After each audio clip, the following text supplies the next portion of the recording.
Dāmas un kungi, labdien! Šodien atpakaļ Mārtiņš Sauspurēns. Sveiki, Mārtiņ! Labdien! Turpināsim iesākto sarunu un ķeramies pie sarunas. Lūdzu, Mārtiņ, kas ir uz sirds? Es jūtu, ka ir labs stāsts. Es atcerējos epizodi, par kuru, man liekas, šo epizodi es neesmu pieminējis nekad, un tas ir saistīts ar to, kāpēc es atrados, kā saka, non-stopā, gandrīz bez vienas dienas veselu gadu Amerikas Savienotajās valstīs. Jā.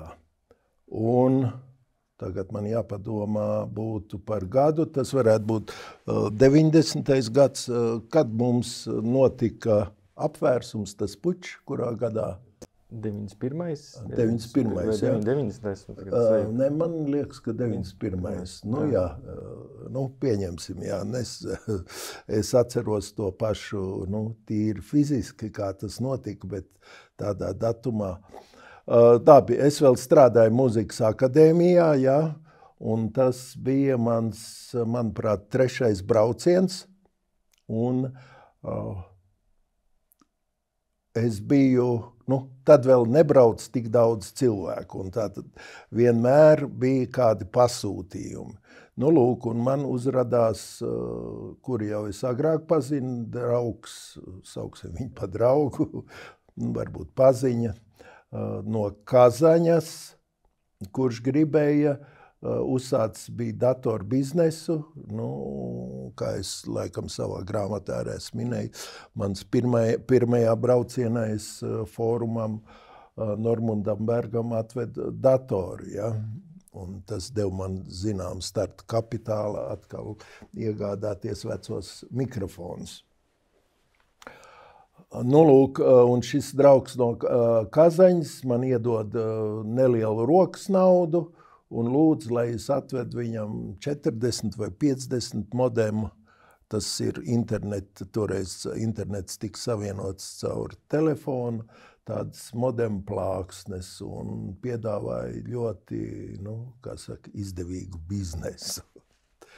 Labi, toreiz es braucu kopā ar vienu savu bērnības draugu. Varbūt tas arī ietekmēja situāciju, kur risinājās pēc atgriežoties. Visi lidojumi notika caur Maskavu. Iegādājos modemus Amerikā, sazinājos ar to savu Kazaņas cilvēku telefoniski. Un viņš man saka, es saku, kā tam man viņas pakot, jebko, viņš saka, nopērc tukšu kompjūteru kasti, jeb vairākas, un saliec iekšā, un gan jau viss būs labi. Arī mans tas bērnības draugs bija iesaistīts, man liekas, viņš piedalījās ar kaut kādu nelielu kapitālu pirkt tos modemus. Un tā mēs nopērkam kompjūteru kastes, sasabāžam tos modemus un lidojam uz Maskavu no Losandželos. Lūk, Maskavā viss bagāži ir jāpārbauda un uzliek uz tās lentes, ja tur ir rentgens, un piesienās mums kas jums tur tanīs datorkastēs? Es saku, tādas modem plāksnes. Jūs neesat deklarējuši. Pārāk es tagad neaizraušos ar tev garu. Tur varētu izvilkt viss, kā tie dialogi notika ar muitniekiem. Īsi sakot, tā ir kontrabanda, tas tiek konfiscēts un iedod telefonu. Ierodaties pēc nedēļas, tad risināsim šo jautājumu. Labi, es piezvanu, atgriežoties Rīgā, piezvanu savam tam Kazaņas klientam, es saku, ir problēma tāda, bet es būšu Maskavā, es domāju, tur atrisināšu, ja vajadzēs kaut ko tur samaksāt muitu, man atradīsies nauda. Un viss būs kārtībā. Viņš saka, jā, gan jau būs labi. Tagad es pēc nedēļas atbraucu ar vilcienu Maskavā, dodos pie tiem muitniekiem, jāgaida rinda bija, un es tāds diezgan optimistiski noskaņots, pienāk man rinda, lieta, tāda un tāda. Jā, jums jārunā ar leitantu tur Serebjakovu 234. kabinetā uz Lubjanku. Man viss sagriezās pa 180 grādiem Lubjanka. Es saku, tā, labi, jā, es tagad došos. Kur es došos? Es devos uz staciju, jo toreiz, un vēl viņš, muitnieks, parāda to ciparu, kā ir novērtēts tas liela apmēra kontrabanda, tur nezinu par cik tūkstošiem, un katrā ziņā tā summa bija tāda, mums jau Padomju Savienībā vēl joprojām tanī, manuprāt, tas bija 90. gada pavasarī, bija nāvsods, un bija pa ekonomiskiem noziegumiem, bija nāvsods. Tas man ar tādu, kā saka, nepārāk jauku sajūtu. Pa modemiem deva nāvsodu. Kontrabanda, un viņi tiek novērtēta, Kas tā Lubjanka, varbūt jūs varat paskaidrot? Lubjanka, to vajag, tā ir, kur atradās KGB drošības kombinēja, kur strādāja Dzeržinskis, tad vēl atradās Dzeržinska piemineklis. Lubjankā, manuprāt, arī nošāva pulkvedi Briedi 19. kurā gadā. Tā ir zināma ar vēsturi. Ar vēsturi, un Lubjanka, teiksim, man gada gājumu cilvēkiem nebūtu jāpaskaidro, kas ir Lubjanka. Lūk, aizbraucu uz Rīgu, sāku domāt, ko darīt? Labi, man atradās, es biju sadarbojos ar Eriku Balodu, tāds basģitārists, viņam bija savs ansambls, un es braucu ar viņu kopā kā menedžers, un man bija saglabājusies tāda dienesta pasi ar vīzu, vācu vīzu, un arī man bija Amerikas vīza. Es domāju, jāizbrauc uz Berlīni, jo, varbūt man tiešām sāk meklēt. Es aizbraucu uz Berlīni, gaidu kādas ziņas, atnāk paziņojums, kad man jābrauc uz Maskavu. Jābrauc uz Maskavu, es domāju, es labāk braukšu uz Los Angeles. Un tā es aizbraucu uz Los Andželosu, tanī laikā notika tā apšaude, Latvijā, kur nogalināja Slapiņu, kur arī es pazinu, viņš taisīja dokumentālu filmu, kur mans tēvs tika pieminēts un par Latvijas džēzu pirms, pirmās neatkarības laikā. Lūk, un es dzīvoju Los Andželosā, apmeklēju studijas, naudas relatīvi maz, bet man jau bija noorganizēts, kad man daži, teiksim, draugi, kolēģi meklēja vecos mikrofonus un sūtīja man uz Los Andželos. Tagad precīzi neatceros, vai tas bija gāja pa pastu, jeb arī kāds atvedi, jo tad jau varēja sūtīt pa pastu arī. Lūk, tādā veidā es nodrošināju sev kādu iztiku, apmeklējot studijas, pārdotot to mikrofonu un pats galvenais iepazīstoties ar, kā strādā studijas vispār ar to, gan radošo, gan komerciālo vidi. Lūk, un tad notika puča laikā es jau biju šeit. Tātad pienāk vēstule, es vēl esmu Amerikā, no muitas, kad ir pārcenoti, tur kaut kad 10-kārtīgi, ja pat vēl vairāk, un ir konfiscēts un lieta ir izbeigta. Tad es ilgāk nedrīkstēju ASV uzturēties ar vīzu ilgāk par gadu. Teiksim, gadu jau bija par daudz, vienu dienu, no gada mīnus vienu dienu. Ja? Un es atgriezos Latvijā un uz brīdi nožēloju, jo atgriežoties Latvijā, tieši notika pučs, un es ļoti labi atceros, ka es sūkstījos, kad brauc pāri Vanšu tiltam, man bija kāds darīšanas, un tur stāvēja omanieši ar bruņtransportieriem, ja. Bet, kā mēs zinām, tas labi beidzās, šis te manas kontrabandistu gaitas. Vēl es iedomājos, vai tikai tas mans draugs no Kazaņas nebija to noorganizējis, lai nebūtu ar muitniekiem sarunājis, lai dabūtu, teiksim, pa lēto šos te modemus. Jo, man tādas aizdomas, jo pēc tam vairs viņš mani nemeklēja, prasīja to rokas naudu, var sakot, pazud no mani. Bet viņš kaut ko vispār bija iedevis, kaut kādu finansējumu priekš tā? Viņš bija iedevis, jā, rokas naudu bija iedevis. Bet tā ne nebija visu, gluži, nē. Tā nebija liela. Tad ļoti iespējams, Jā, man bija tādas aizdomas. Jā, tas gads man palīdzēja tādā ziņā, kad es iepazinu Losandželosu, daudz braucu ar velosipēdu, braucu uz Katalīnas džēz klubu ar velosipēdu, dzīvoju, ja es nosaukšu adresi, negluži pašā downtownā, bet, nepārāk tālu. Vēl tagad ir tas klubs tur? Klubs ir mainījis adresi, jā. Klubs ir mainījis adresi, jā, bet Katalīna ir tas klubs, jā, eksistē. Tur es esmu dzirdējis daudz jau aizgājušas slavenības, kā ērģelnieks Džimijs Smits, bundzinieku Roy Haynes, kurš ir dzīvs.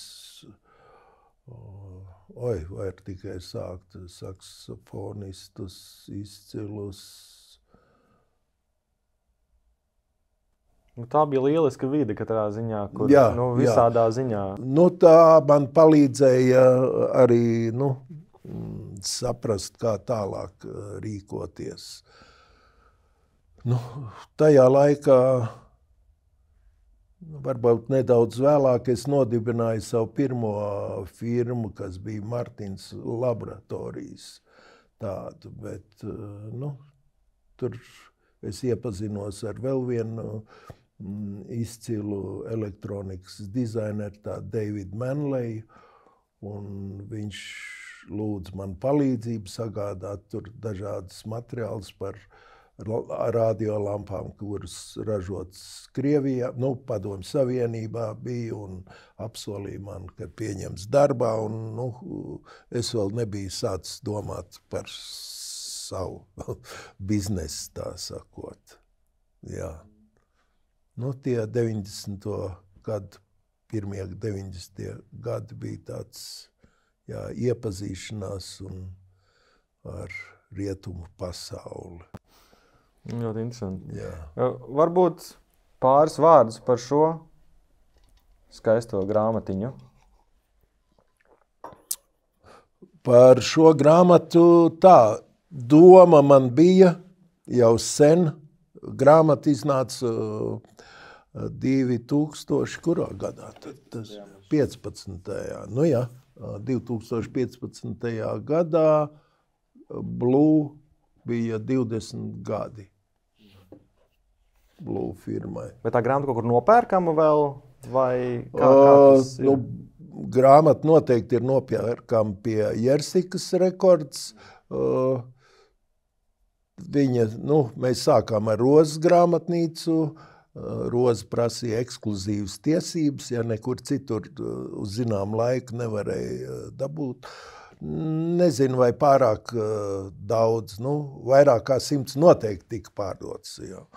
Ar grāmatu ir interesants tāds, kad man grāmata tika ļoti ātrā tempā sagatavot. Un mēs jau strādājām pie Gibsona, ja? Tas ir faktiski Blue bija otrais pārdots.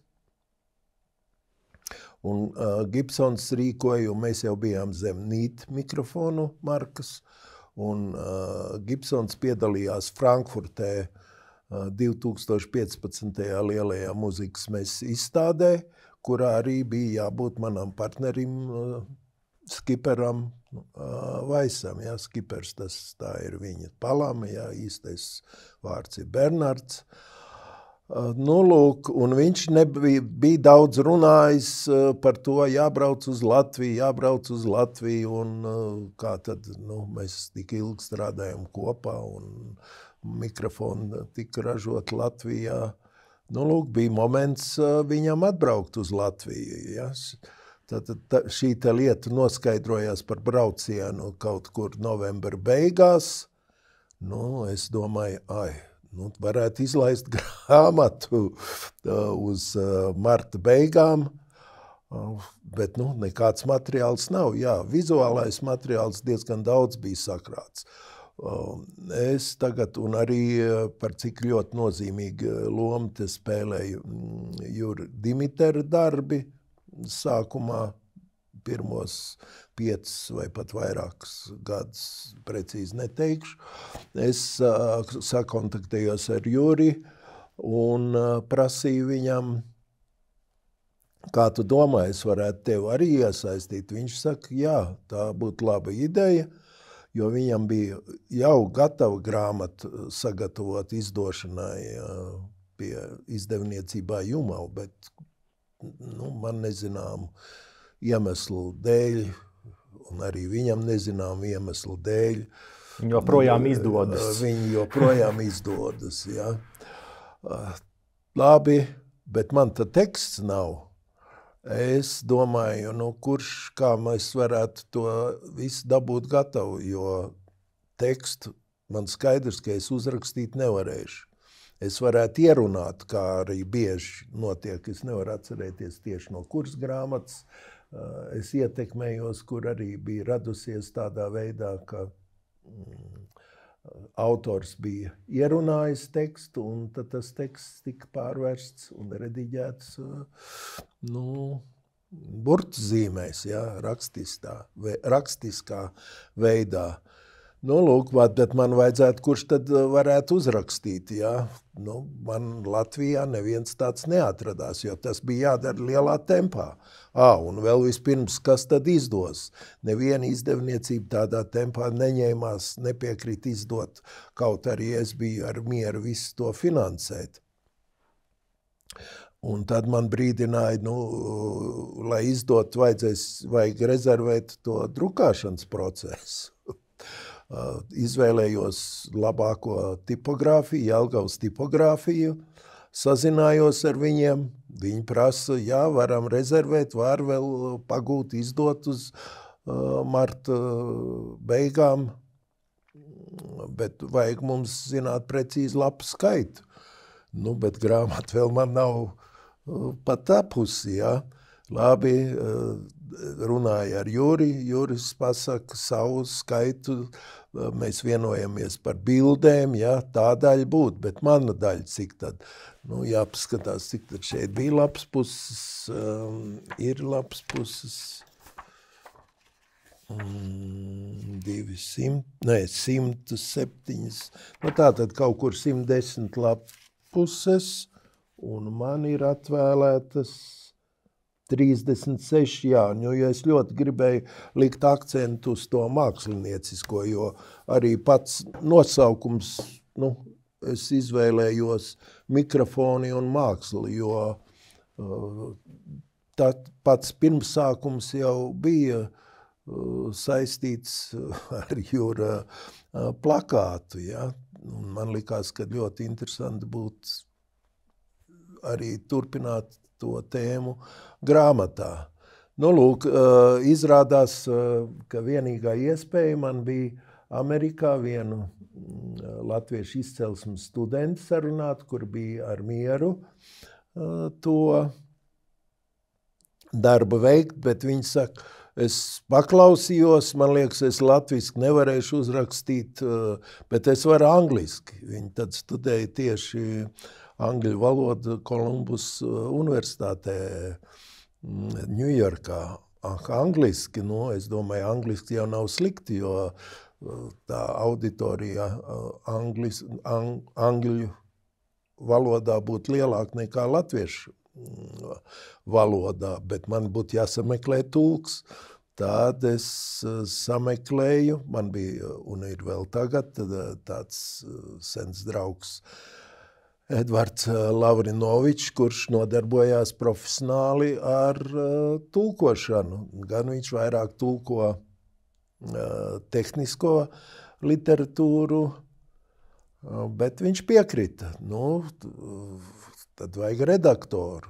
Neatceros, kā tieši arī es sameklēju redaktoru. Lūk, un viss tas notika milzīgā tempā. Rezervēts bija. Vajadzīgā termiņā tas bija, manuprāt, februāra pēdējās dienās, tika nodots tipogrāfijai, un grāmata iznāca, bija grāmatas atvēršanas svētki, notika galerijā Rīga, tur tādam māksliniekam Daks, kā uzvārds pēkšņi aizmirs, viņa tēvs ir dzejnieks ar pieņemto vārdu Rūja. Vidulejs, Daks Vidulejs, jā. Tur viņam galerija atradās. Diemžēl tagad tā ir slēgta sakarā, vairs nav, likvidējās, pateicoties Covid aizliegumiem. Lūk, un grāmata nepilnu pusgadu laikā tiks sarakstīta un izdota. Es gribētu piebilst skatītājiem, ka, ja ir iespēja, tad noteikti vajag pie Jersika rekords, pie Mareka doties. Mareks ir foršs čals, jo ļoti interesanta lasāmviela, un arī Jura Dimitera attēli ir, patiešām tur ir māksla. Jā, es pilnīgi piekrītu tev, Jāni, par to. Un man tiešām gribējās varbūt netik daudz likt akcentu uz sevi, jo daudzas lietas, tas labs skaits, ko izvēlējos, bija par mazu, jo tik daudz momenti par Blue attīstību izlaisti, kuri varbūt tagad tiek pieminēti šajā intervijā. Ļoti labi. Jā. Man ļoti šķita interesanti, tur grāmatā pieminējāt to Maijas tabaks gleznu jokdari, kas ir jūsu tā grupa, kas bija pareizi. Un kā tas sanāca, ka jūs veicāt, ka tas darbs vienkārši pazuda Ņujorkā no galerijas? Es drīzāk teiktu tagad tā, kad nozaga. Un, tur ir interesants stāsts, un tas nav vienīgais darbs, ne tikai tabakai pazuda darbi, kā es minu. Bija tāds Nahamkins, un Nahamkinam no Rīgas ebrejs, kurš 70.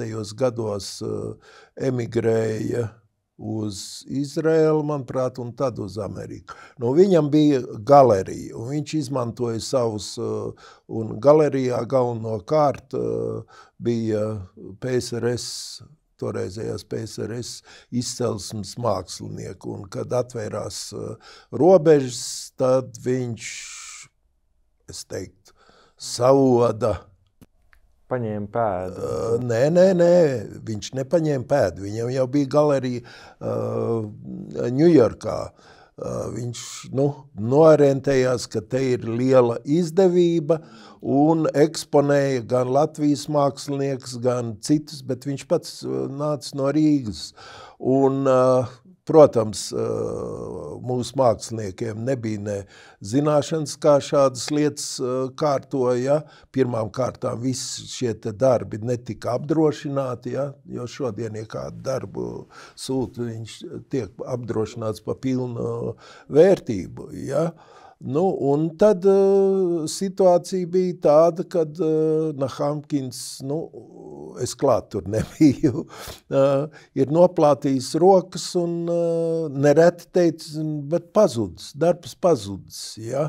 Un pēc kāda laika arī viņa tā galerija pazuda, ja, varētu tā teikt. Tad viņš beigās paņēma pēdu, lai jā, bet pārāk daudz neviens jau nevarēja par cik tieši nezināšanas dēļ un arī, teiksim, tāpat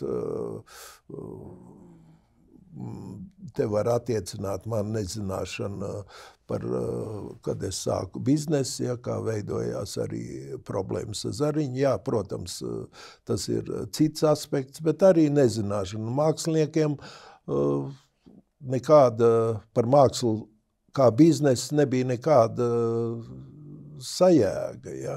Viņi īsti sakot tika apkrāpti gan tādējādi, ka par ļoti lētu naudu tika pārdoti darbi, izcili darbi. Un interesanti tas, kad pēc 10 vai 15 gadiem es vienu otru darbu pēc tam bet tabaks darbs neparādījās, un tie darbi, kurus es esmu nopircis Amerikā, kur ir nākuši no Latvijas, tie nebija no tiem pazudušajiem darbiem, jā.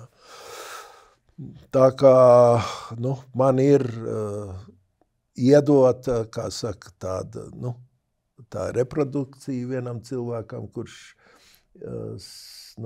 ir saistīts ar mākslas tirgu, un viņš meklē, kur varētu būt, ja, šī te glezna. Tāda ir tā vēsture par jokdariem. Jā, ļoti interesanti. Mēs varbūt varētu vēl, tā teikt, nepatīkamo lapusi aizvērt un piebeigt sarunas par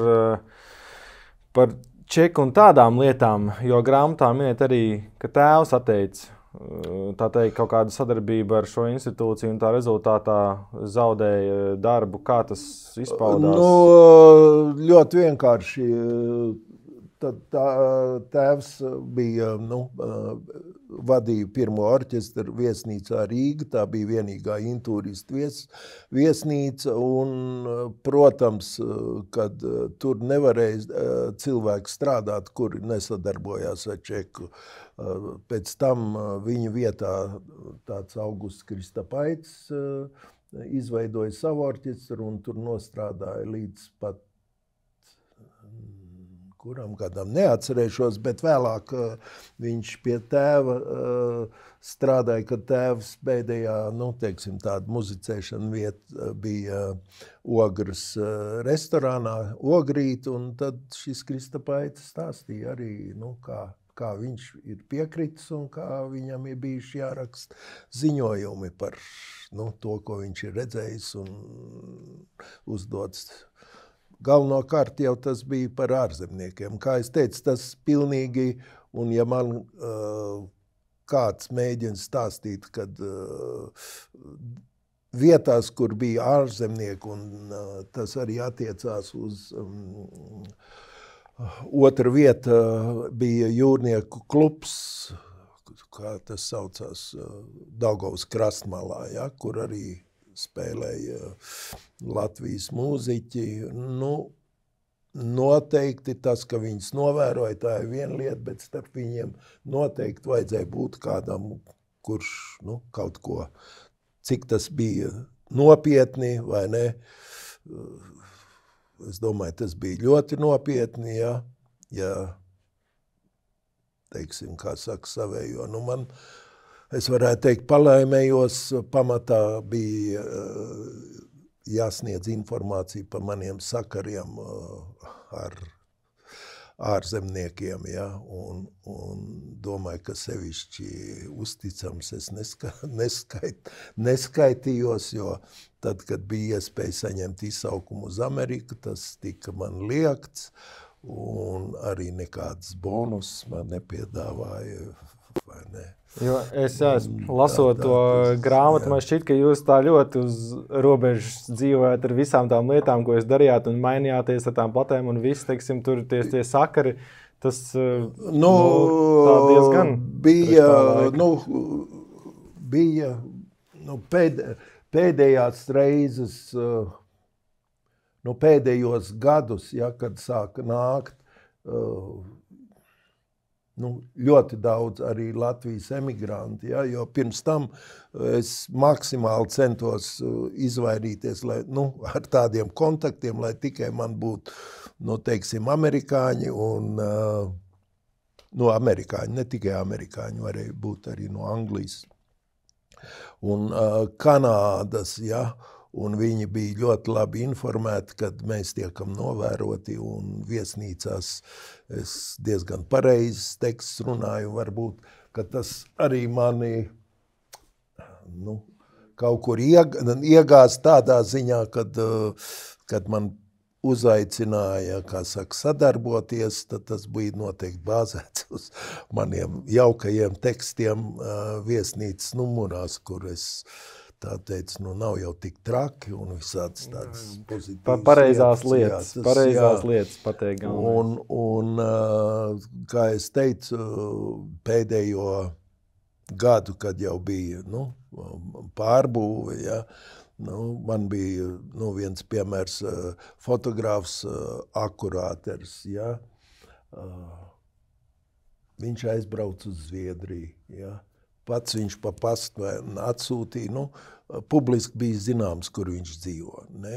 Man uzdod jautājumu, ko es zinu par, kur viņš varētu dzīvot. Tas nav nekāds noslēpums. Es aprakstu, jā, tikos ar akurāteru, zinu, ka viņš dodās uz Zviedriju, jā, un man ir viņa adrese un uzraksts. Jā, tas tam jau vairs nebija. Es uzskatu, tā bija tāds jau vairs spēlīt. Ķeksīši pēc. Jā. Tiem bija jādara savu darbu.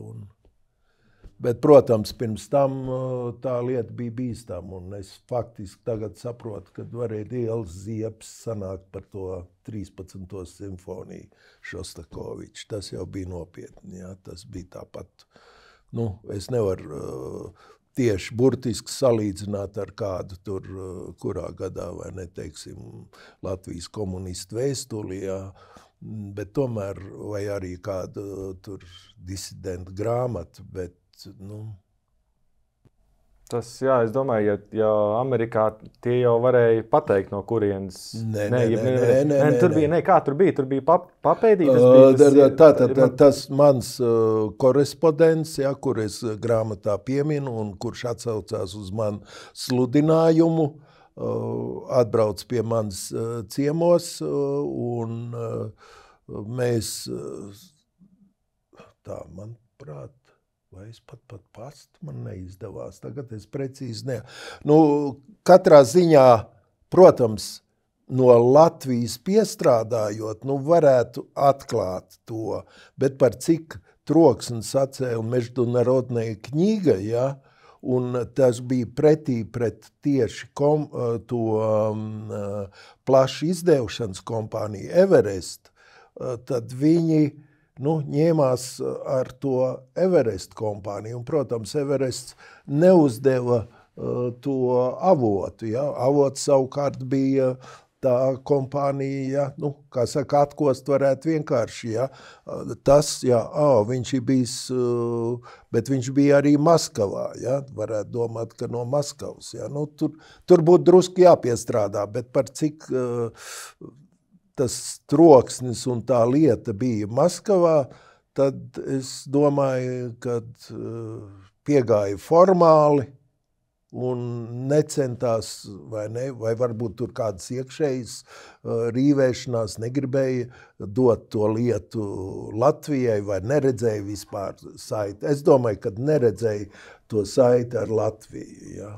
Bet, ja tas būtu, es domāju, kāds, arī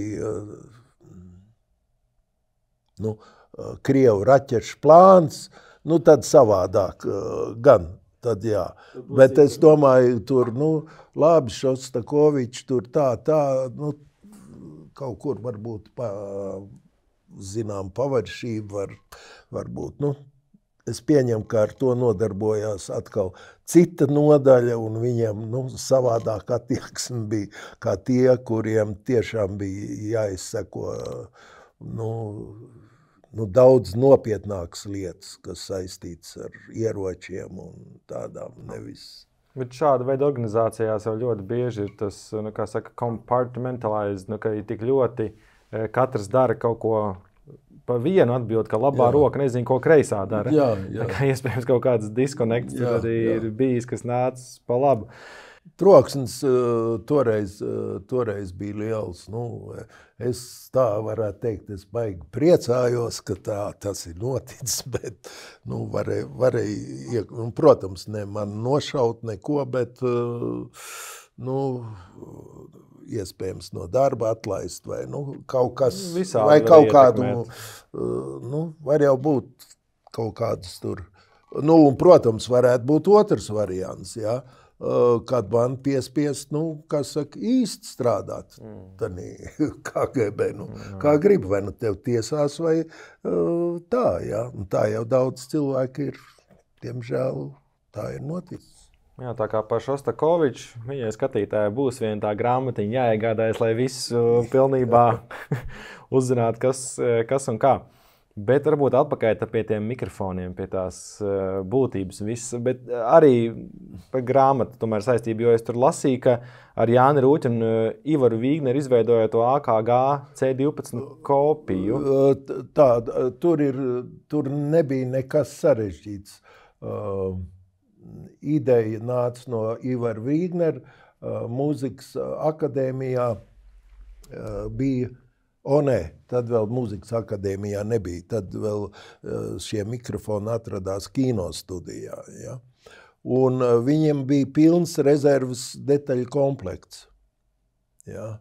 Tātad transformators, mikrofona kapsula, lampa, var sakot, visas nepieciešamās detaļas, kuras ir nepieciešams mikrofona teiksim, kapitālajam remontam.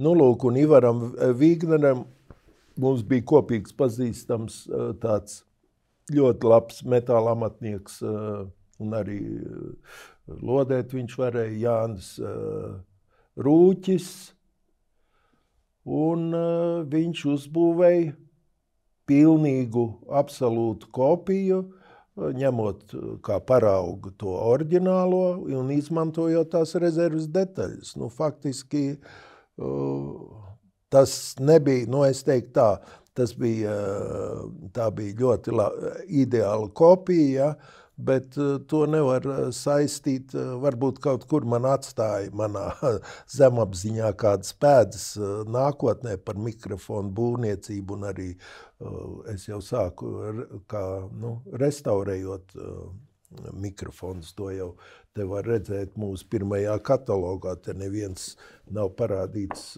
mūsu Blue mikrofons, tad vēl tāda nebija, ir tikai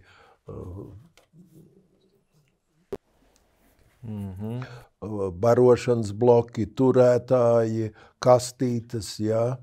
Uz turētājiem mums jau pirms izstādes atradās no Japānas klients, tur ir redzams šī sieviete. Bija faktiski pirmais darījums Blue, tas bija, un principā neveiksmīgs tādā ziņā, kad ražotājs Skrupls tomēr bija izgatavojis brāķi. Tas ir pēc pusgada, jeb gada, un atkal labi, ka mums nebija nekāds tas aiz nezināšanas, bet šī gadījumā mūs paglāba, mums nebija nekāds līgums ar šiem te Japāņiem, ja. Mēs izlabojām, ja, bet, tā bija ziepi ļoti nepatīkami, jo bija kādi 100 tie turētāji, kas, tanī brīdī mazam biznesam, tas bija liels skaits, un no tiem vismaz 50% bija brāķi tādā ziņā, kad šī te sāk kustēties šīs te detaļas, ja, slikts lodējums, ja, jeb metinājums. Bet kā tas ir? Tur ir tas process pats, teiksim, ir kaut kas patentēts, teiksim, kā var taisīt viena veida mikrofonu. Es domāju, pašas to kapsulas nerunāju par dizainu vai vēl kaut ko, bet vai ir kaut kas tādas kopijas padara varbūt vienkārši vai sarežģītas? Un vispār jaunu mikrofonu uzbūvēt arī tajā pašā laikā? Teiksim, man ir nopatentēts, bet tas neko nedeva, un tas nebija mans nekādā gadījumā mans izgudrojums. Ķīna vēl neražoja kapsulas, tās augtās U47 tipa neimaņa. Tā ir atšķirās no jaunākas kapsulas, ko lieto U87. Un pēc tam arī atvasināts ļoti daudziem mikrofoniem.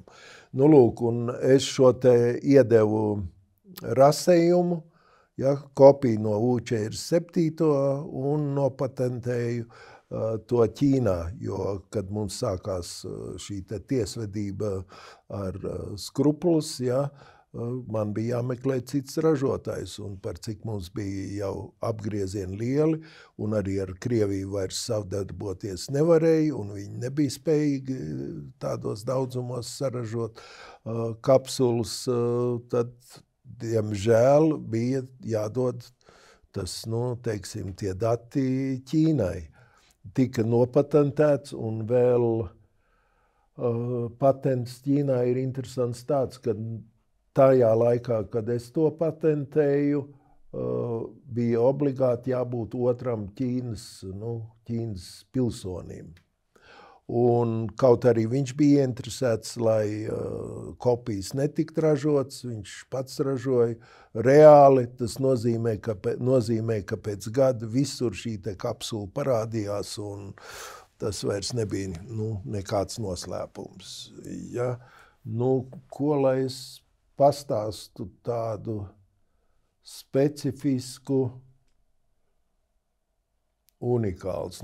Tieši unikāls, bet mēs neesam patentējuši, izņemot vienu lietu, pie kuras es atgriezīšos, jo es teiktu tā, te ir prasmīgi sākumā inženieris Jānis Dukāts, pēc tam Feliks Stanevičs, kurš ir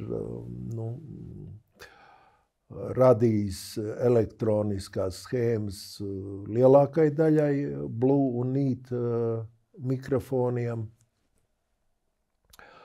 Ir prasmīgi izmantots esošās, jau eksistējošās elektroniskie risinājumi, schēmas, varētu tā teikt, tieši ņemot vērā skanējumu, jo bieži ir, ka var izdarīt mērījums, un tas kaut kur arī bija, un ir arī, manuprāt, šodien neimaņa trūkums. Elektroniski nomērot viss ir brīnišķīgi, bet neskan. Ja? Dabā nav. Ja? Dabā nav. Un, lūk, Feliks Stanevičs arī ir saistīts, pats ir mūziķis, ja, arī komponē, un ir dažas dziesmas atrodams YouTube'ā. Īsti sakot, viņš zina skaņu, ja. Varu pieminēt, ka viņš strādāja kopā ar Ornamentu, bija mums tāds ansambls 80. gados. Un tieši tas noslēpums ir salāgot šo te schēmu ar reālo, kas nāk ārā no tā mikrofona. Es lietotu vārdu, cik muzikāls tas ir. Ja? Tādi visi sīki knifi. Un par mūsu to patentu, kur izstrādāja Feliks Stanevičs, bija, un tas tiešām ir unikāls patents, diemžēl neviens to nav aptvērs, kā panākt eksistē ļoti lētas mikrofona kapsulas, tās augtās elektret, un tām ir iebūvēts jau viens tranzistors, kurš atvieglo kapsulu izmantošanu. Bet caur to, kad ir jau, teiksim, neliela schēma jau pašā kapsulā, tiek ierobežots tās iespējas. Ja? Un tradicionālā slēgumā šai kapsulai ir zemāks dinamiskais diapazons. Ja? Ir ierobežojumi kapsulai, kura būtu daudz labāka, ja šī schēma nebūtu iemontēta. Ja? Bet šāda kapsula izmanto miljoniem iekārtās un panākt, vai ne, bet tas attiecās, mēs to izmantojam mūsu skatuves mikrofonam, Encore 300 Blue, ja, pēdējos gados. Feliks izdomāja ļoti veiksmīgu schēmu, kas atļāva šai kapsulai, vienkārši runājot, palielināt dinamisko diapazonu un sasniegt, varētu teikt, līdzvērtīgu skanējumu, jeb arī tos parametrus, kā daudzkārt dārgākiem skatuves mikrofoniem, kaut vai tas pats Neimaņa 105. mikrofons. Bet atkal mūsu toreizēji īpašnieki nepiekrita mūsu tām mārketinga idejām, un, protams, konkurēt ar skatuves mikrofoniem ir ļoti grūti, kad ir jācīnās ar tādiem milžiem kā Shure vai Sennheisers. Ja, tur šis mikrofons ir jau tagad pazud no tirgus. Kaut tas bija ļoti, ļoti labs mikrofons savā cenu kategorijā, varēja konkurēt ar dārgiem. Un tur ir tiešām patents, ja, kurš, tas ir patents, un tam bija nozīme. Ja. Kādas tad ir tās grūtības, ar ko mūsdienās jāsaskarās, ir, teiksim, izveidojot mikrofonu? Kas ir tas lielākais šķērslis? Vai arī, teiksim tā, kas ir tas, ko visi cenšas izdarīt ar saviem mikrofoniem? Vai tas ir padarīt viņu lētāku, vai kā atrast kaut kādu labāku, es negribu teikt aerodinamiku, bet to, teiksim, kā tā skaņa rezonē un viss pārējais? Viena lieta ir, ko dara tieši pateicu, tātad mikrofona sirds ir kapsula. Ja? Un kopš ķīnieši sāka ražot kapsulas, tas būs apmēram kāds kvalitatīvs kapsulas, es teikšu. Jo ķīnieši ražoja jau mikrofons arī PSRS laikā, ja, un viņiem palīdzēja mikrofonu izstrādēja Demokrātiskās Vācijas kompānija Gefeli, ja, kur ir ļoti tuva un arī savu kapsulu izstrādēja Neimanim, ja, jo tas ir otrā pasaules kara laikā Vācijas pilsētā Gefelē atradās tiešām paša Neimaņa rūpnīca, ja? Bet tas jau būtu garāks stāsts, un to var, kur tas interesē, to var atrast paguglējot. Tātad kapsulas ir pieejams, dominē divi tipi, ja? Kapsulas skanējumu var izmainīt, mainot mehāniskās sastāvdaļas, ja, kādas paplākšņu biezums, caurumu skaits. Atgriežoties atpakaļ pie tiem Ķīnas ražojumiem, kas notika pēdējos 10 gados, pat nedaudz agrāk. Kapsulas ir pieejams, elektroniku var izstrādāt, teiksim, gandrīz jebkurš, kuram ir sajēga. Akcents sāk likt uz vecajiem mikrofoniem, kā adarināt. Mēs restaurējām, mēs tos pilnīgi restaurējām, bet mēs vienmēr likām klāt, ka tas ir blue restaurācija. Ļoti daudz mazas kompānijas un tagad arī vairākas jaunas, bet lielas kompānijas pretendē, viņi pieliek klāt to numuru. Ja Neimanim ir U87, tad viņi pieliek, teiksim, tur K3 svītriņu U87 dažādas. Ir tendence balstīties uz veciem, kā saka, pārbaudītiem Neimaņu un AKG izstrādājumiem, saistot, lūk, ka tie ir radiniecīgi un skan tāpat, jums nav jāmaksā tikpat daudz. Jūs par šo te naudu variet nopirkt 2 vai 3, kur būs līdzvērtīgi. Ja? Es personīgi uzskatu, ka tā ir nevajadzīga tendence, un tad man jāatcerās man partnera Skipper Weiss teiciens par Beatliem. Ir tikai vieni Beatli un neskaitāms tās cover ansambļi, ja, kur izpildīs, un dažreiz viņi var pilnīgi tāpat izpildīt kā Beatli, bet tomēr tas nav. Ja. Un tāpat par šiem mikrofoniem. Ja, ir tāda tendence, pat tieši pateicoties, kad Ķīna var dot šo te mikrofonu sirdi.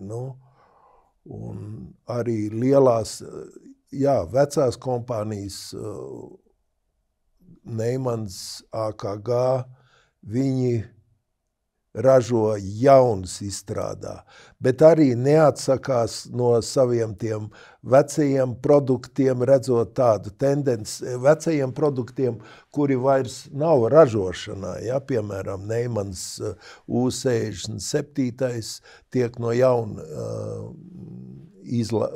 Neimans ražo un tiek piedāvāts pārdošanā, bet tur atkal man būtu daudz tehniski jāstāsta, jo šis te U67 tomēr nav burtiska kopija, kaut kapsula ir tieši tāda, ja, un Neimans, kā saka, joprojām ražo ļoti labas kapsulas, bet elektronika ir it kā uzlabojumi, bet tie uzlabojumi, diemžēl, Viņi tā kā neizmanto to potenciālu visu elektronikas? Viņi pieļauj, nezinu, kādi iemesli tam ir. Atkal iespējams, kad nomērot, viss rādās labi, akceptējam, kaut vai tas, kad Neimans, un tagad arī ne tikai Neimans savos lampu mikrofonos izmanto kā būs latviski switching power supplies, ja, kur nevajag liels transformators. Tie ir daudz lētāk, un viss mūsu iekārtas, kas barojās datori un telefonu lādētāji, tie visi ir switching power supply pēkšņi. Kā tad sauktos latviski? Es pat nezinu, kā tas izpaužās. Tas izpaužās, kad tiek ģenerēts,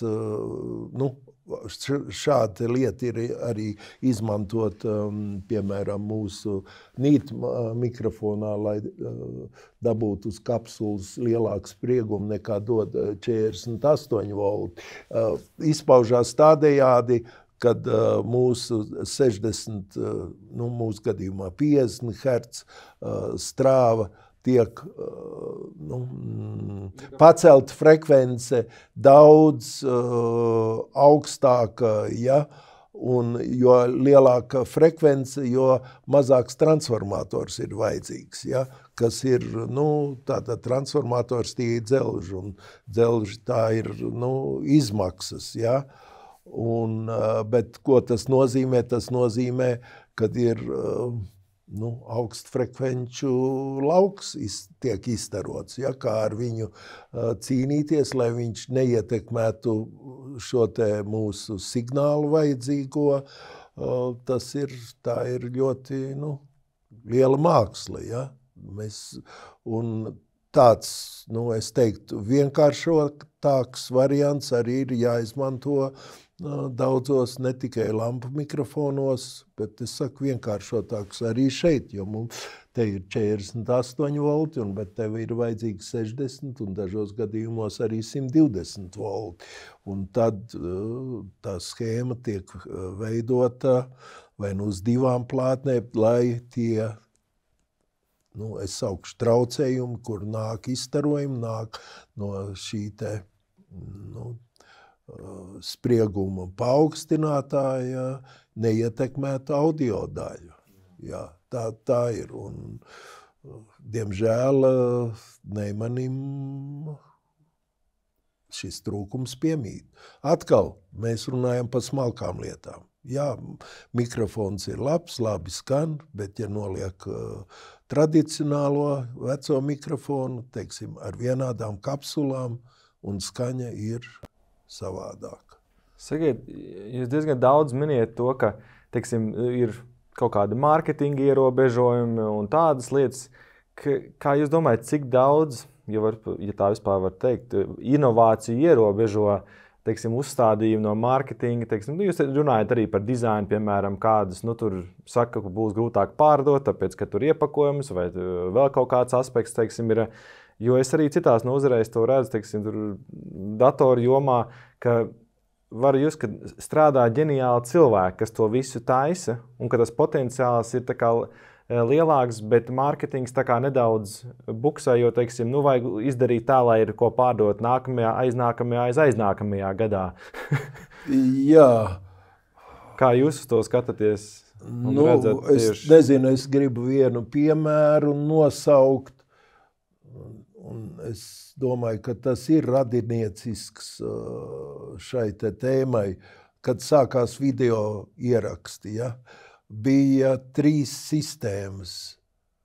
Philips, bija VHS, tad bija Sony Beta, un tad bija, manuprāt, Grundig Philips aizmirs. Un labākā kvalitāte bija tieši šim te Grundiga Philips. Es ceru, ka es nejaucu Philips, jo bieži Philips sadarbojās ar Sony, un Sony bija pēc tam Betacam, un GVC bija VHS. Un kas uzvarēja tirgu, uzvarēja sliktākā VHS sistēma. Un kāpēc uzvarēja?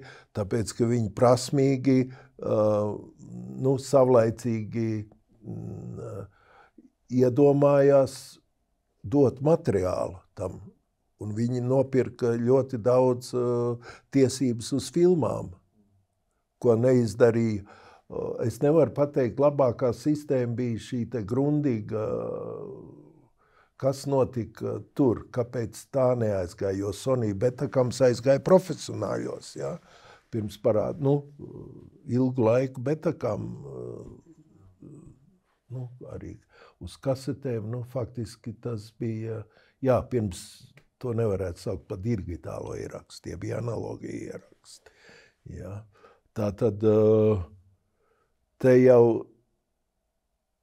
dominē, kā to attiecināt uz mikrofoniem. Lūk, tas, ko es iepriekš stāstīju, cenšas paķert uz to. Tie ir klasiski mikrofoni, tas pats U47, kur mēs redzam daudziem vēsturiski izciliem izpildītājiem, vai arī, ja mēs runājam par klasisko, akustisko mūziku, tad ir M49, tik daudz izmantots arī džezā. Mēs varam redzēt bildes, kur Miles Davis ir Kolumbijas studijā pie M49 mikrofonu, un lūk, Neimans izlaiž versija, kur viņš apgalvo, ka tas ir tāds pats kā M49. Nu, nav tāds pats, diemžēl, jo tur ir lampa, kuru sen vairs neražo, un viņi arī ienes savu tādu skanējumu. Kaut pati kapsula nenoliedzami ir tāda kā tajos laikos un laba, bet kāpēc viņi paņēma šo te tieši dēļ tā, kad ir tā leģenda, mēs zinām vecos ierakstus, tika lietots šāds te mikrofons, tad pirks un pērk arī, jā. Protams, tie vārdi jau vārds vien jau, kā mēs zinām, ļoti uzliek cenu. Un tad arī, vai ne, ir revijas žurnālos, par tiem pašiem lētajiem, teiksim, kuri spekulē, ja tā tomēr var teikt, spekulē uz to veco U47 vai M49 nosaukumu, pieminot te tas pats, vai ne, tikai lētāks, ja? Un arī pērk, un faktiski, es jau teiktu, šodien nav slikti mikrofoni, ja? Drīzāk ir slikti inženieri, ja? Viņš jau varēs arī, labs inženieris arī, teiksim, lētāku vai labi sliktāku mikrofonu, iegūt labus rezultātus, zinot, kā pareizi to novietot, ja telpa ir nepateicīga vai... Jā, tas ir. Tā ir te milimetrs uz vienu vai otru centimetru, tas ir tik daudz tās variācijas, kas var būt, tas ir bezgalīgi faktiski, un tas ir interesanti ārkārtīgi.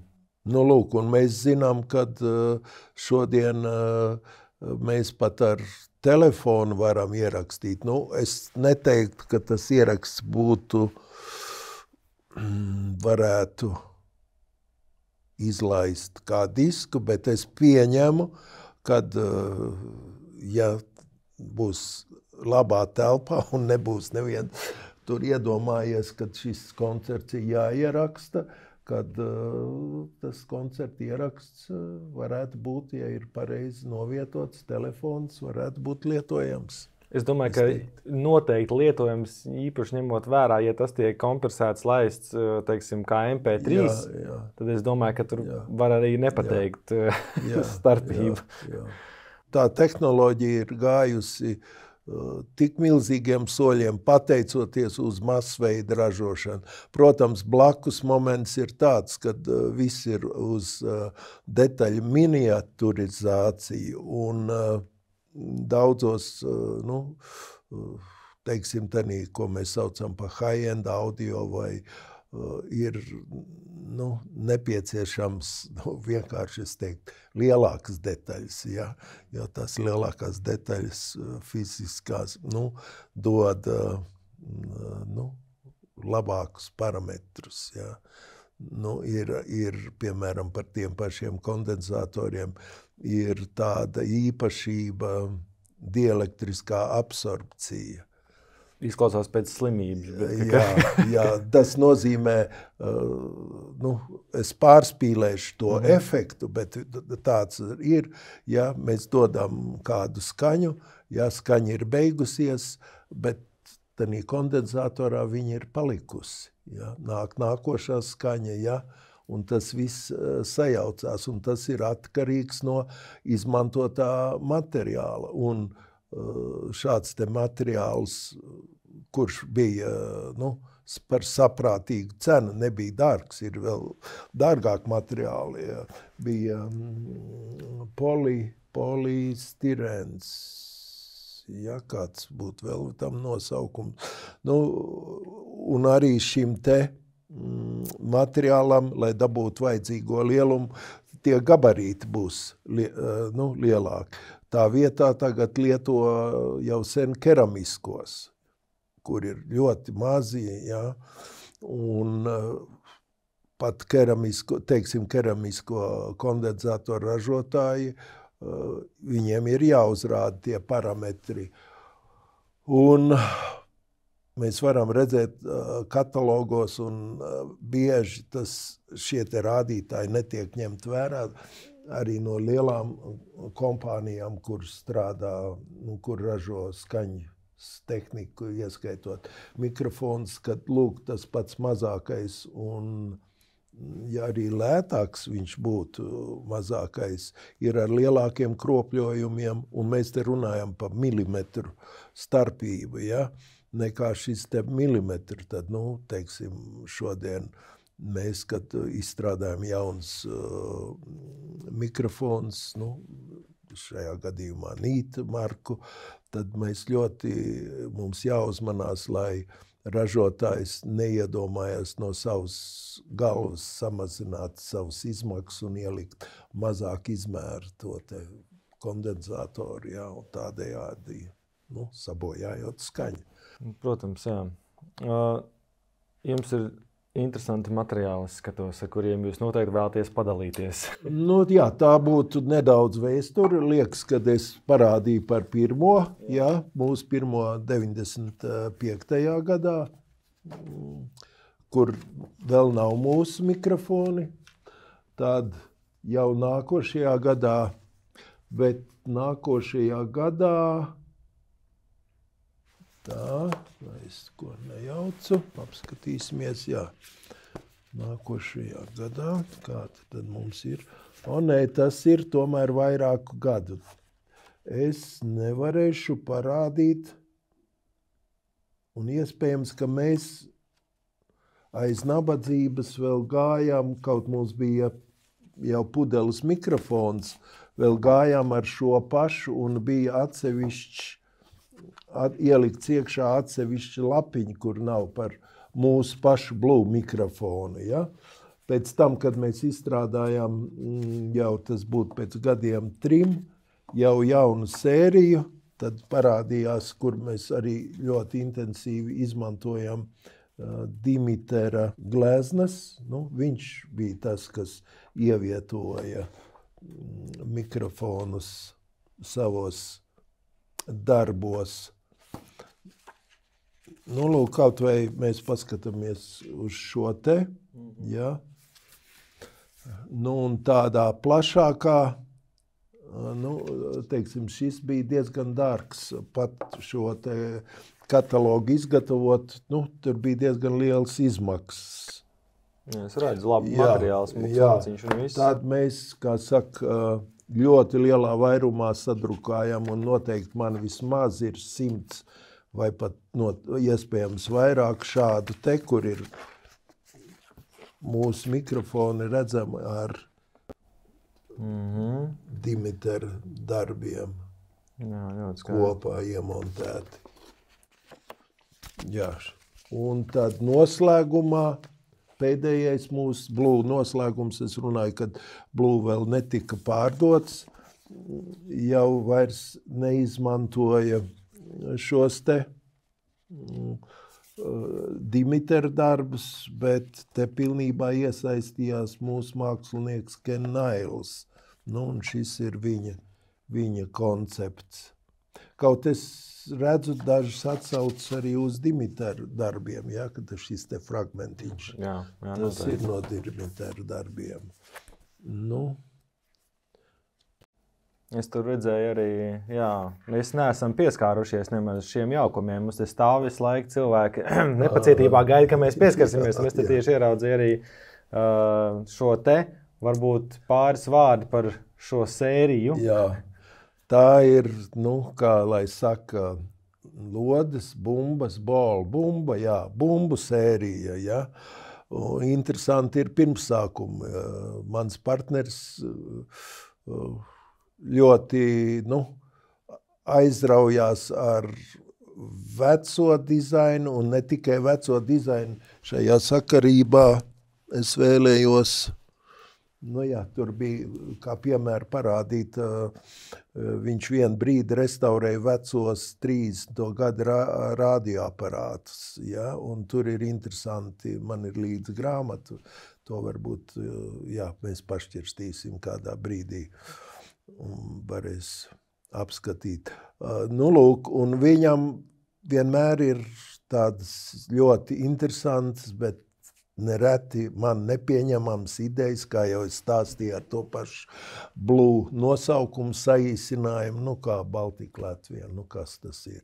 Lūk, un viņa tāda sporta nodarbošanās, viņš spēlē softball, tas ir tāds neprofesionāla, jeb amatieru beisbola paveids. Ja? Un softbolā ir stipri lielāka bumba nekā beisbolam.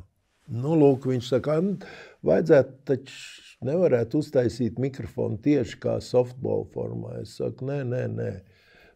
Bet viņš tomēr spiež un stāsta, cik vēl nekā tāds dizains nav bijis. Un īsi sakot, viņš pierunā, un pat viņš bija atradis vienu dizaineri, jo tad jau mums attiecības ar Zariņu jau sāk šūpoties. To ideju viņam nedevām, un skipers bija atradis vienu labu dizaineri, emigrantu no Dienvidslāvijas.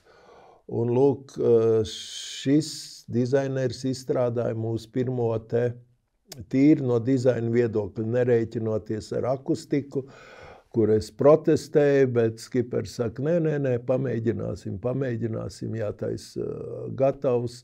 Lūk, un ir šī te zilais deboli, jā. Un, kā lai es saku, tas ir... Jā, un atšķirās ar to, ka tas ir dinamiskais mikrofons, bet ar barošanu. Un barošana tāpēc, kā dinamiskā mikrofona, kurš sastāv, kuram ir tās spolīti, tā ir induktivitāte, un pieslēdzot pie dažādiem pastiprinātājiem, tā skaņa mainās, atkarībā no viņa ieejas pretestības, no tās schēma risinājuma. Protams, ne dramatiski, bet dinamisko mikrofonu nevarētu slēgt tādā ieejā, kur slēdz kondensatoru mikrofonu. Un daži arī taisa speciāli atsevišķi ieeja dinamiskajiem mikrofoniem. Lūk, lai mēs novērstu šo te problēmu, lai pie visām iekārtām skanētu nemainītos skanējums, šeit ir jau iebūvēta schēma, kur barojās kā kondensatoru mikrofoni ar 40, tā saukto fantomu spriegumu, 48 voltiem. Un tad man jāatcerās atkal tāds gadījums pirmajā izstādē, kur mēs pirmo reizi demonstrējam šo te mikrofonu. Mums tādi bija vairāki. Protams, izstādē atnāk viens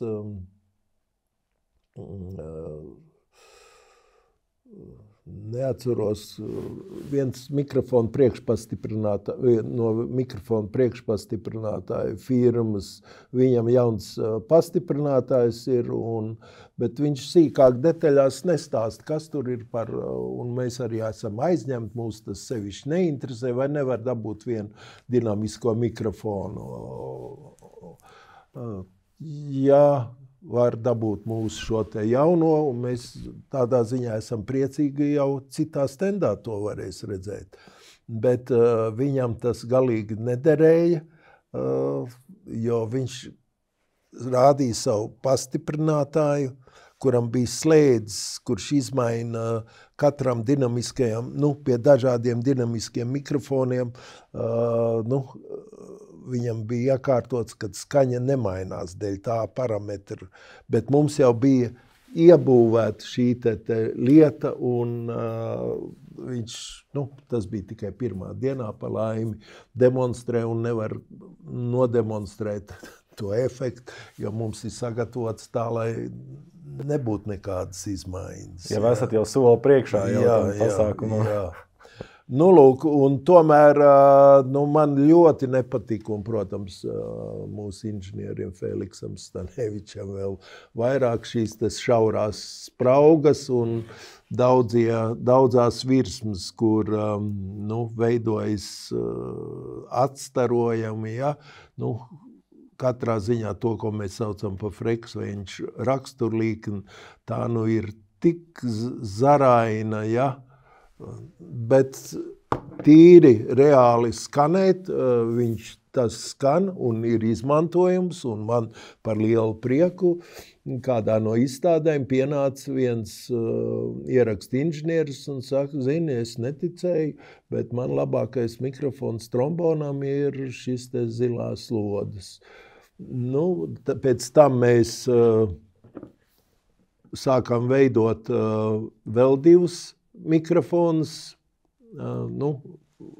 ar barošanu, bet otrais mikrofons bija 8-ball, ja, tas tika izmantot kondensatoru mikrofonu kapsulu, gan elektreta, ja, tas ir tas, ko es te pieminēju par iebūvēto tranzistoru, ja, te nav izmantots tas patents, tad vēl nebija izstrādāts, bet jebkurā gadījumā, zinot šī mikrofona, es teiktu, īpatnības, var sasniegt ļoti labas rezultātus. Un arī cena nebija augsta un unikāla forma.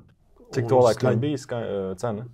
Bija, šis tev, man liekas, bija 140 kaut kur. Ja?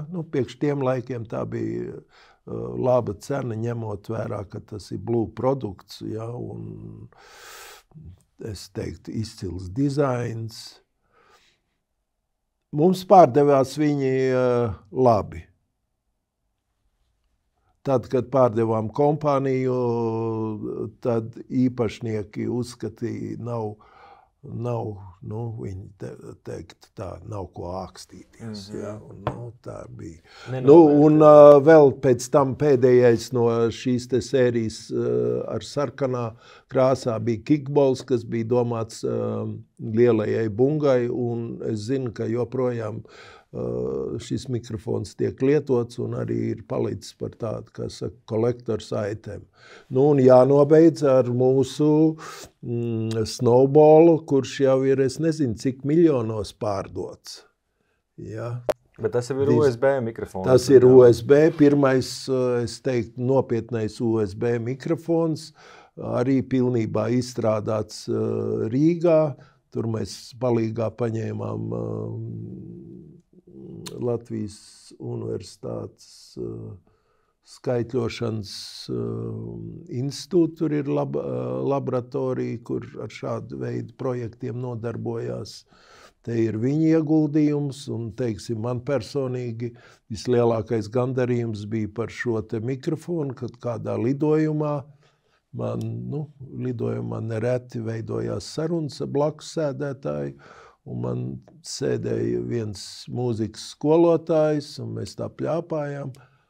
Un tad, kad viņš uzzināja, kad es esmu pārstāvu Blue, esmu Blue dibinātāji, sajūsminājās un teica, ja tu zinātu, kā man ir palīdzējis šis te snowball manās stundās, cik vienkārši es varēju, kā atviegloja man darbu, vai ne, operatīvi demonstrējot un veicot ierakstu klasē.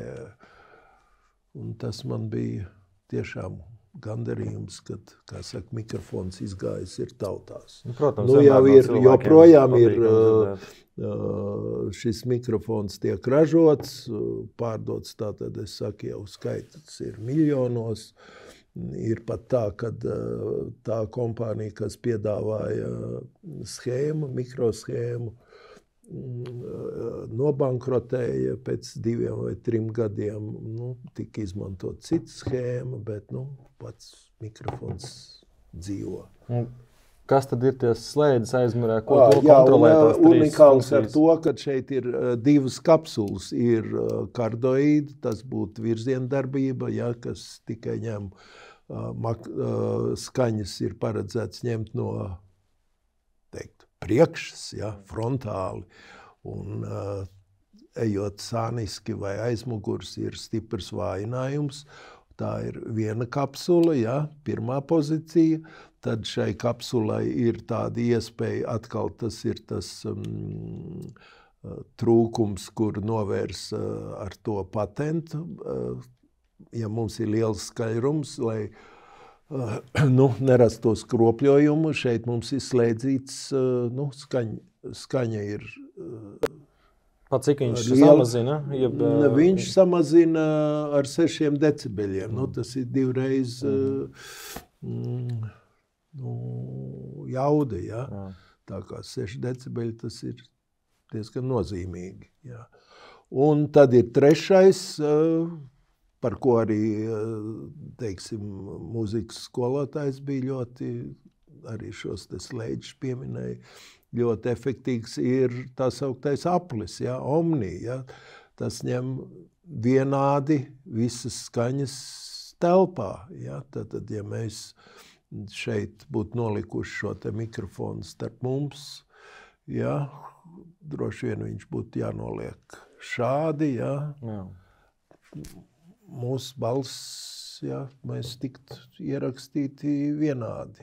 Kardoeidi mums būtu, kā arī mēs nereti redzam, es runāju, pēc tam es dodu tev, ja, un tādā veidā. Jā. Labi, varbūt, lai mēs tiktu klāt pie šīs jaukās kastes, kas mums ir šeit vēl? Šeit varbūt rāda mūsu, kad mēs sākām, iegājām tirgu un ieņēmām nopietnu pozīciju mikrofonu tirgu, un arī drīz pēc tam mūs sāk kopēt gan nosaukumu ziņā, gan te ir paraugs no vienas revijas, ja, par peli. Ja.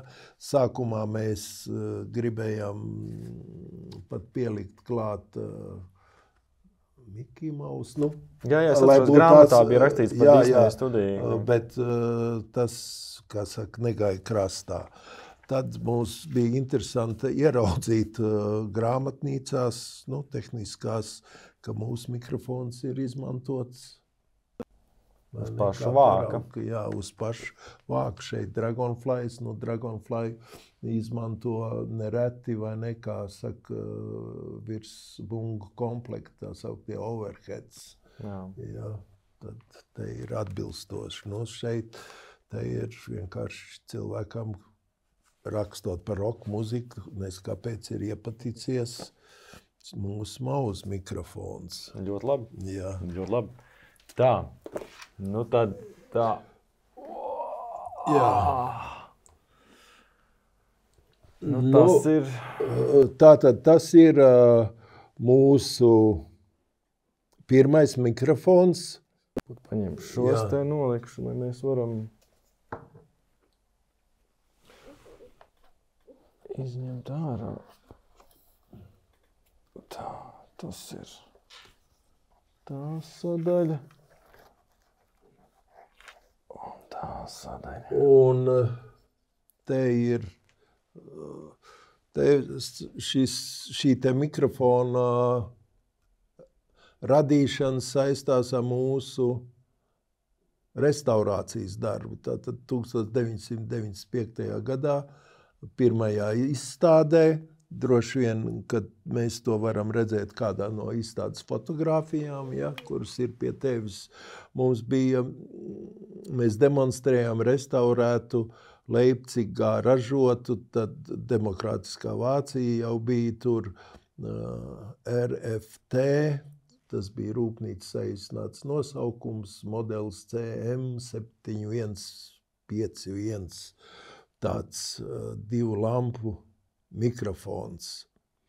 Lūk, un šo mikrofonu ieraudzīja slavenā New Yorks Sears Sound īpašnieks Walters Sears, un viņš to nopirka. Pēc kāda laika viņš zvana, man vajag otru, un sākām sarunu. Un saruna beidzās ar to, kad viņš, varētu teikt, silti ieteica mums pašiem uzbūvēt šādu te mikrofonu. Nu, un mēs tiešām radījām The Battle mikrofonu, kurš pēc visiem gabarītiem ir pilnīga kopija šim te Leipcigas mikrofonam.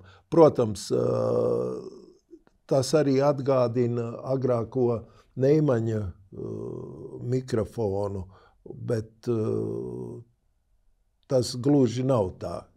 Ja, šī nav tā mikrofona, ko mēs varam redzēt daudzās kronikās no 30. gadiem, kur vācu kronikās Hitlers un arī PSRS kronikās, kur ir Staļina 30. gadu beigās procesos, mēs varam redzēt arī šo te mikrofonu.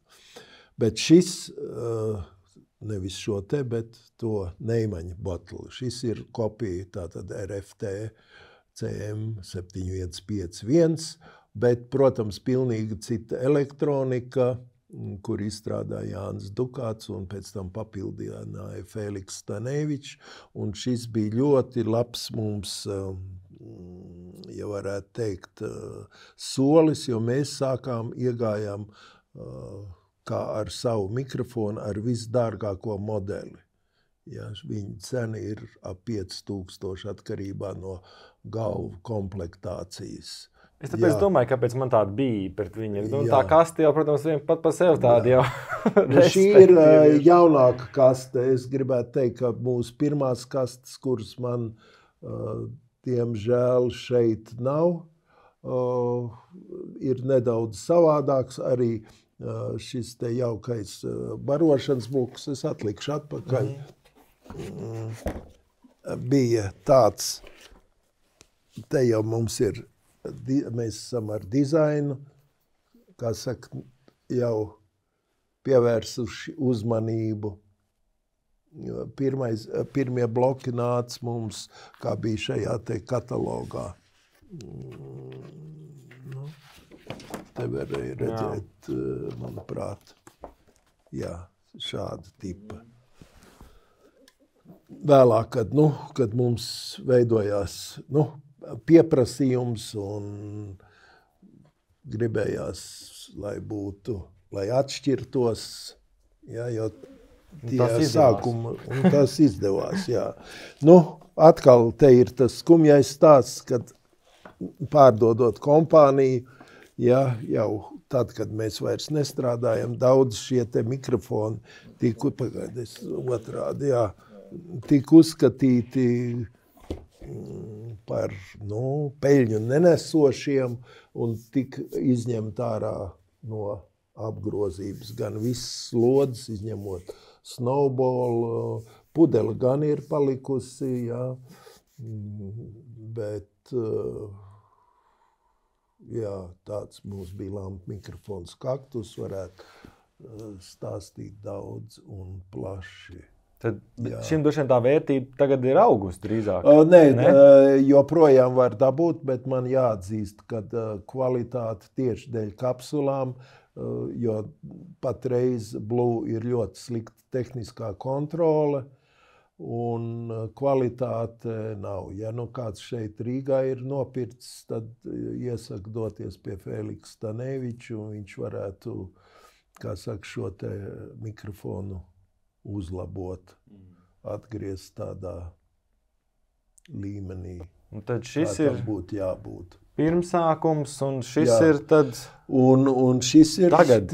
Tas ir tagad, jā. Un milzīgs, un arī nezinu, vai tas ir labi vai slikti, kā tādā globālā, jeb mērogā, gandrīz vai teikt, ar to es iesāku savu Blue dzīvi, ja, no 5000, un te mēs beidzam ar nītu mikrofonu, kurš maksā $140. 170, jā. Lūk. Un man gan ir jāatzīst, kad mūsu pieredze un arī visas tehnoloģijas attīstība, te nebūs starpība diena un nakts starp šiem abiem Nekādi, nē.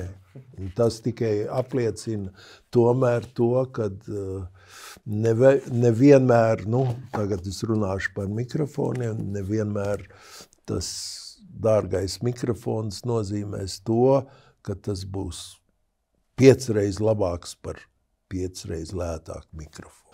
Jā, tā tagad ir, ja kaut kas 2 reizes dārgāks, tas nenozīmē, ka tas būs tā. Un īstenībā es pieļauju, ka mikrofonos, es zinu, teiksim, arī es uz daudz ko attiecināms, bet man ar velosipēdu patīk braukt, un man patīk labas lietas viņā likt iekšā un tam līdzīgi, un vieglas detaļas, un tad es zinu, ka jo tālāk iet, jo tas ieguvums ir mazāks. Bet tas cipars, pa kādu tas ieguvums tiek iegūts reizinās ļoti nepatīkami. Tieši tā. Kā tās ir tādas nianses ļoti, tur ir jāmāk tas novērtēt. Bet es gribēju teikt, ka es izdevās pamēģināt un, cik es tā paspēlēju un arī parunāju šajā mikrofonā, kas, tam paredzēts dialogam un arī broadcastiem un viskaut kam un arī mūzikas instrumentiem, man uz trompets ļoti patika. Es tā jūtu, ka man būs viens tāds kaut kā arsenālā priekš sevis jāiegādā, jo man ļoti patika. Ir sevišķi, teiksim, šādā pat telpā, kur mēs esam neapstrādātā, teiksim, ar skaņas paneļiem un tādām lietām, bija ļoti laba skaņa. Un tas... Cik tālu bija instruments? Dažādi. Bija sākot no teiksim, cik te ir apmēram, 5-10 un līdz sprīdis un 2 sprīži. Kā arī, kā es minēju iepriekš jau pirms sarunas, es vēl pagriezu arī nedaudz 45 grādu leņķī, teiksim, un tur ir gaumas jautājums jau, respektīvi. Tā skaņa ir lieliska, gan atkarībā no tās vajadzības, teiksim. Jo, protams, arī džezā varbūt tur vairāk patīk, tas ir tas kaut kāds foršs, ka viņš tuvāk un ļoti labi visu uzņem. Tā kā absolūti, tā kā, tas ir laba bitīte. King B2. Jā. Tā vispārināt 90. gadu sākumā, kad es arī iepazinos ar Skiperu, viņam bija sava studija, lenču magnetofons, viss tā vērtība bija, nemazāk kā 100 000. Šodien to pašu rezultātu var sasniegt kaut kur. Nerunāsim pa telpu, var sasniegt kaut kur ap 10 000. Ir milzīga tehnika gājusi uz priekšu. Bet arī gan akustikas, es domāju, apstrādes ziņā telpas, gan arī tas arī, protams, bet es te neiesaistīšu arī tās, teiksim, labās programmas un arī tās pēcapstrādes iespējas, bet tīri, vai ne, ierakstot skaņu bez cipari, jo toreiz jau arī, kaut bija lenču aparāts, bet toreiz jau parādījās bija tie adati un bija digitālie ieraksti arī jau sāka nākt. Nemaz nerunājot, ka bija Sonijam milzīgs ciparu magnetofons uz lentes. Tā.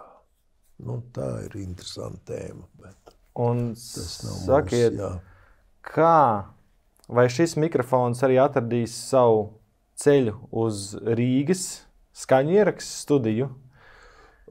Noteikti.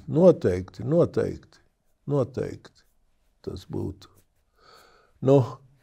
Vienīgais, man jau par cik tur būs daudz vēsturiski mikrofoni, man būs iespēja demonstrēt, un man paši vēl, es neesmu ticis pie tādas lietas, un iespējams, kad būs jāorganizē mūsu vietējo Baltijas Audio Engineering Society tāda, sauksim viņu par prezentāciju, salīdzinājumā ar vēsturiskajiem tiem vintage mikrofoniem, kur šodien maksā viss pār pa 10 000. Nu, un arī es nu pat atcerējos dārgais Sony, kurš cenā bija nedaudz dārgāks par Battle, bet viņi izņēma ārā no ražošanas, nezinu, kāpēc, tāds G800, G800, kurš ir ļoti iecienīts reperiem. Tāds arī ir manā mikrofona skapī, kā saka. No kurienes tā vēlme par to Rīgas skaņierakstu studijas, tā teikt, atdzīvināšanu? Un kas ir tas motivators tam visam? Ņemot vērā manu pieredzi, zinot, es esmu bijis ļoti daudzās gan Eiropas, gan Amerikas studijās un saprats, ar ko tās ir vērtīgas un redzot, kā Rīgas skaņierakstu studijai, es teikšu, gāja diezgan, švaki un netika pilnībā tas potenciāls izmantots, tīri objektīvu iemeslu dēļ. Ja. Un tad, kad aizgāja mūžībā, man jau tā doma bija pirms aizgāja mūžībā skaņu inženieris Vilnis Kaks, bija mums dažas sarunas, kuras netika, tās tikai pats sākums bija. Un tad, kad Vilnis aizgāja, tas nozīmē, kad vispār tur pazuda inženieris, kurš domātu, kā studiju uzturēt tehniku un ko domāt par tālāko studijas attīstību vai virzību. Un es ar šo te piedāvājumu gāju pie Aldera Mambrika un mēs vienojamies, kad es ieguldīšu naudu studijas atjaunošanā, zem tās, kas tad zem šiem vārdiem slēpjas, tas bija apgaismojums, Steinveja Flīdeļa restaurācija, arī atjaunot aparatūru, jo faktiski nebija nekas palicis no mūsdienu tehnikas, nebija vismaz 10 gadu. 10 gadi vairāk pat tāda ieraksta tehnoloģija cipar, kāda bija. Un bija kopsapulcs un pieņēma mani, un es iegāju šajā Rīgas skaņierakstu studijā. Un cik, kā saka, vai Rīga ir gatava, vai Rīgas skaņierakstu studija ir gatava? Redzēsim, mans plāns ir līdz vasaras beigām, un gribētos noprecizēt līdz jūlija beigām, bet es labāk teikšu vasaras beigām. Te ir runa galvenais par režijas telpu, to nobeigt. Jo zālē galvenais ir izdarīts, protams, tur būs vēl daži darbi, bet zāli jau atsevišķi kā tādu var lietot kaut vai šodien, un tā tiek arī lietot. Režijas telpa ir tas smagākais punkts. Un ar atbilstošu aparatūru, kur tur atradīsies, ar iespējām pat veidot tā saukto DSD, augstākās kvalitātes ierakstu, Izklausās pēc labas vietas, tā teikt, kur rakstīt visdažādāko veidu. Es pats atceros bijis gan dažādos sastāvos, lielākos, mazākos. Te būs, jo ar Latvijas ierakstiem jau izdzīvot studiju nevarēs. Labi, tas arī pēdējos gadus tā notika. Viņi vilka savu elpu, knapi tikai bāzējoties uz Latvijas ierakstiem. 90. gadu sākumā bija diezgan daudz ārzemju pasūtījumu rakstīju, un man liekas, firmai Naxos un tika veikti jā, tur ir. Tās sadarbības varētu varbūt sākties. Man doma ir, izmantojot savus pazīšanos ārzemēs, ja, ārpus Latvijas, tā es teikšu, piesaistīt ārzemu klientus. Tur ir liels darbs tieši no marketinga puses izveidot arī kādas paraugus, ja, piemēram, jo kas tad galvenais priekšrocība ir šai zālē, ja? Mēs ierakstot, pamatā runa ir par akustisko mūziku, ja? Mēs ierakstam, skaņai ir vajadzīga minimāla pēcapstrāde, ja? Faktiski, ja izveidots ir daudz celiņu ieraksts, atliek tikai samiksēt to. Un nav jācīnās vai pielikt mākslīgu reverberāciju vai kaut ko noņemt. Ja. Protams, tur vajag arī labus inženieri. Ja. Jā, līdzīgā fotografējot arī. Ja jau viss ir labi kamerā, tad nav pēc tam jāķemerējās un jāmēģina varbūt izlabot kaut kas salabots. Šī te akustika ir tiešām, es domāju, korim tā ir vispār, kā saka, super. Un nerunāsim par Latviju, ja Latvijā tāda analoga. Jā, mums ir pāris labas telpas, bet tāda analoga nav. Un es domāju, nezinu tik labi, bet man liekas, ka ir Eiropā varbūt tikai uz vienas rokas pirkstiem. Lai gan ir daudz katedrāles, bet tur ir atkal, katrai telpai ir savu garšu. Ja? Tātad uzdevums ir pierādīt pasaulē, kad šī garša ir tā interesantākā, jeb tā, jāsaka, labākā, lai gan neeksistē jau, nevar lietot tādu terminu labākā. Jā, bet priekš orķestra laikam rakstīšanai šī telpa ir viena no lielākajām un tādai, radio studijā pirmajā, tur ir bišku pašauras. Simfoniskajam orķestrim, kamerorķestrim arī ļoti labi. Simfoniskajam es vēl nezinu. Ir rakstīts simfoniskais, bet man tā tīri intuitīvi gribētos lielāku, bet labi, es neblamēšu. Ar Tēriju Mikelsenu, simfoniskais orķestris, neatceros 2000, kurš gads tas bija, mēs ierakstījām vairākus tādus diezgan jaudīgus opusus. Jā. Un skanēja zālē, ja? Jā.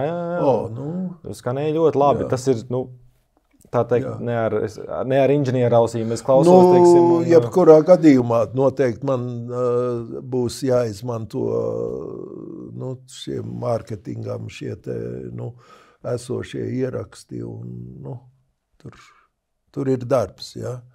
Un tas varētu būt pat sarežģītāks nekā renovēt režiju, ja.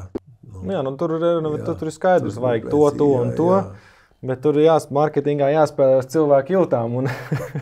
Jā, un arī, protams, te jau ir runa par izmaksām, ja. Protams. Redzēsim, kā jo situācija pat labam šīs intervijas laikā ir ļoti sarežģīta tādā ziņā, kad, mums var nākties kādu laiku, varētu pat teikt, trūkumā dzīvot, ja, šo te tas noteikti tāds ilgtermiņa, arī projekts. Kaut vai to, kad ir elektrības izmaksas, jā, apkuras izmaksas ar to saistītās, jā. Jā, tas ir. Un tā tad orķestrim finansējumi, jā, kur ir sponsori. Jā, bet tā telpa sākotnēji, es tagad sāku domāt, es to ēku, viņi tik ļoti iebūvēti iekšā, tā ir kā baznīca. Jā. Un ļoti interesanti, viņi taču pārbūvēti tur. Viņi ir 80. gados, tika kaut pirms tam arī bija studija, bet 80. gados tā tika pārbūvēta speciāli izstrādāts projekts un no Polijas tika tieši studijas skaņa ieraksta zāle pārbūvēta. Un ne tikai zāle, lejā atrodas tika izcelti izrakta zeme, un tur atrodas 2 studijas, mazās studijas, ja, kuras sākotnēji tur nebija pagrabs, varētu teikt. Ja. Milzīgi darbi tika veikti, ja, viss atvērts un betonēts. Bet tad te bija izcili cilvēki, kas vispār to izdarīja. Es domāju, ja tā akustika ir tik laba, tā bija veiksme viņiem vai zālē? Tur jau bija projekts. Tomēr darīja profesionāla akustiķi, vai ne? Un tikai, pilnīgi līdz galam tas netika pabeigts. Tur ir viena problēma, kur arī tagad tiks risināta. Nav pietiekoši laba izolācija starp apakšējo un augšējo, ja, lai varētu vienlaicīgi strādāt, jo tur ir ventilācijas šahtas. Ir tādas tehniskas problēmas. Jā, tas ir liels bonus, ja var abās vienlaicīgi. Tas uzreiz nozīmē 2 reizes vairāk naudas tomēr. Jā, protams. Skaidrs. Labi, Mārtiņ, es laikam teikšu lielu paldies par šo apgaismojošo sarunu. Man tā bija ļoti interesanti, ļoti daudz, ko uzzināju par sevi. It kā muziķim tik tuva lieta kā mikrofoni, gal galā viss taču tiek ierakstīts un tā, it kā tam tik tuvu stāv, bet no tajā pašā laikā tik maz zinu, un es ceru, ka arī skatītājiem šis bija ļoti interesants ceļojums gan par Blue un Nīt vēstures lapām, gan arī, protams, par pašu Mārtiņa dzīves gājumu un interesantajiem līkločiem. Tā kā liels paldies un līdz nākamajai reizei.